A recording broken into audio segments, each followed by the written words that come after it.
इस काशी नगरी का नाम वाराणसी है, जो गंगा जी के तट पर विराजती है, मोक्ष नगरी है।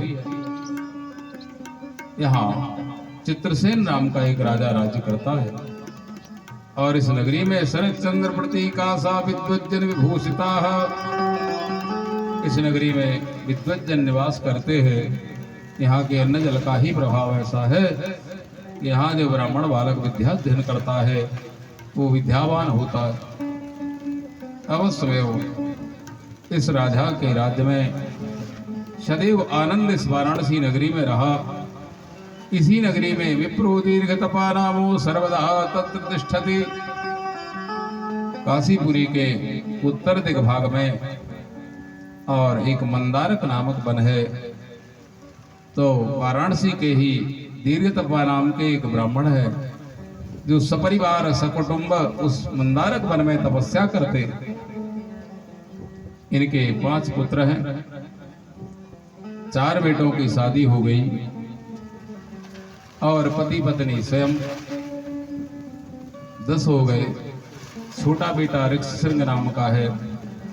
ऋक्षशृंग को ऐसा वरदान है कि 24 घंटे में 1 घंटे को मृग बनना पड़ता है, 23 घंटे मनुष्य बने रहते हैं और पूरा घर तपस्या करता है अपनी अपनी कुटिया बनाकर इस मंदारक वन में।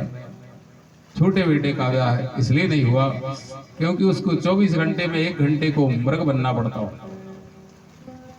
एक दिवस ये चित्रसेन धार्मिक राजा मृगया करने के लिए, शिकार खेलने के लिए गया मंदारक वन में। सैनिक सिपाही चारों दिशाओं में घेल गए। मृगों का झुंड दिखाई दिया चित्रसेन छत्री को और मृगों का पीछा किया, धनुष पर बाण चढ़ाया। उसी झुंड में उन दीर्घ तपा ऋषि के छोटे बेटे ऋक्षशृंग जैसे ही समूह को देखा, लूटपीट करके तुरंत मृग बन गए, दौड़ने लगे मृगों के साथ।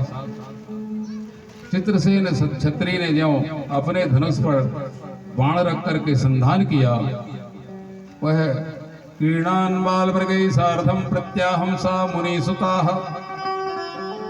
वो क्रीड़ा करते हुए, खेलते हुए दौड़ रहे थे मृग समूह में, और जब इस क्षत्रिय ने अपना दिव्य पैना बाण संधान किया है धनुष पर रखकर, वो उनके हृदय में जा लगा और हाहाकार करते हुए वो पृथ्वी पर गिर जाते हैं। अवश्य जैसे ही पृथ्वी पर गिरे, 1 घंटे का समय पूरा हो गया था, वो मनुष्य बन गए। वो तो साधु के ही स्वरूप में दिखाई दे रहे राजा, उनके हृदय में बाण विद्ध हुआ है। हाहाकार करने लगे। जब वो आवाज सुनी राजा चित्रसेन ने, इस छत्री ने सुना कि कोई महात्मा की छाती में मेरा